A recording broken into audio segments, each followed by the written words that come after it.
এই মুহূর্তে আছি ও মাই গড,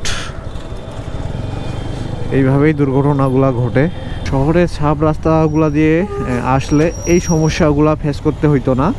তো এই জন্য আমি সাব রাস্তাগুলো বেছে নিই।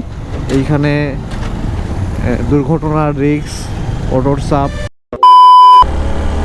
Hello everyone, welcome back to my channel. I hope আপনারা সকলেই ভালো আছেন। তো গত এক ভিডিওতে আমি দেখাইছিলাম শহরের যে সাব রাস্তাগুলো আছে, তো বরাবর ওই রাস্তাগুলা বেছে নিই। তো আজকে দেখাবো যে কি কারণে সাব রাস্তাগুলো দিয়ে আমি বেশিরভাগ চলাচল করি। সদর হাসপাতাল মোড় থেকে নীলির মোড় হয়ে বালুয়াডাঙ্গা দিয়ে দেন যাব।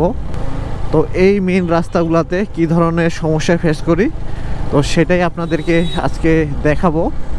এই মুহূর্তে আছি ও মাই গড, এইভাবেই দুর্ঘটনাগুলো ঘটে।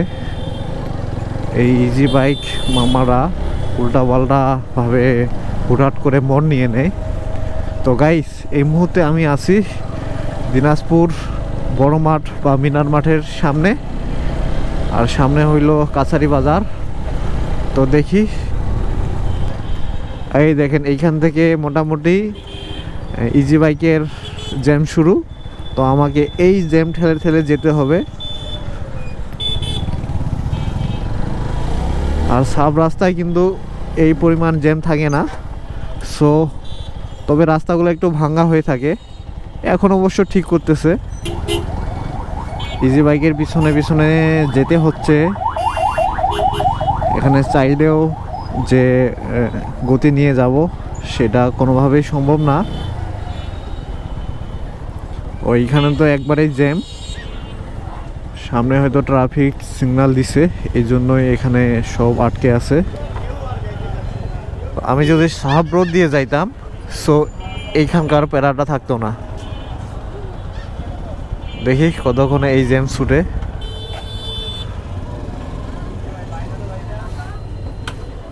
আর দেখেন সব লেনগুলা কিন্তু অটো মামাই ব্লক। যাক, জ্যাম ছাড়ছে।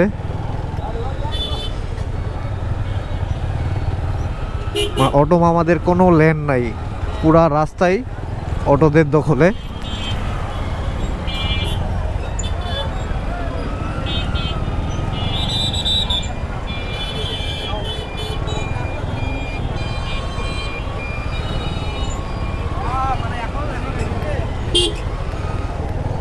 এই যে অটোর চাপ খাইতে হচ্ছে, দুই সাইডেই অটো। তো জ্যাম ঠেলে এই মুহূর্তে আসলাম সদর হাসপাতাল মোড়ে, আর এইখানেও জ্যাম ঠেলতে হচ্ছে।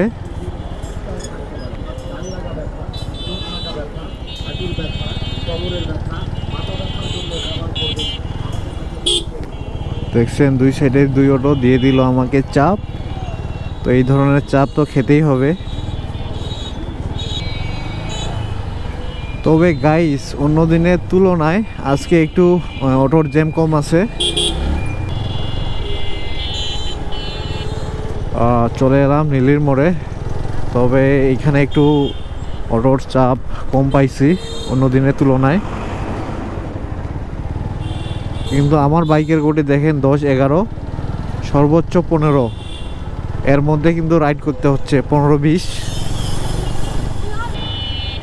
এক অটো আরেক অটোকে ওভারটেক খুব সহজে করতেছে, কিন্তু আমি বাইক নিয়ে অটোকে ওভারটেক করতে পারতেছি না। এই যে দেখেন মামারা খালি ফাঁক পাইলেই ডুবাই দেয়। সামনে ট্রাক, এই ট্রাককে তো ওভারটেক করা খুবই কষ্টকর এই সিটির মধ্যে।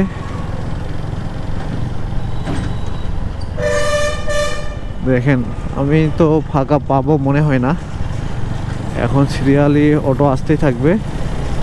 তো দেখা যাক এর মধ্যে ওভারটেক করতে পারি কি না।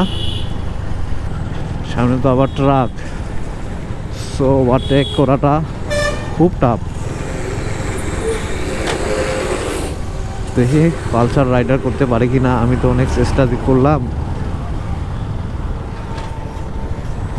মনে হয় না খুব সহজে পারবে।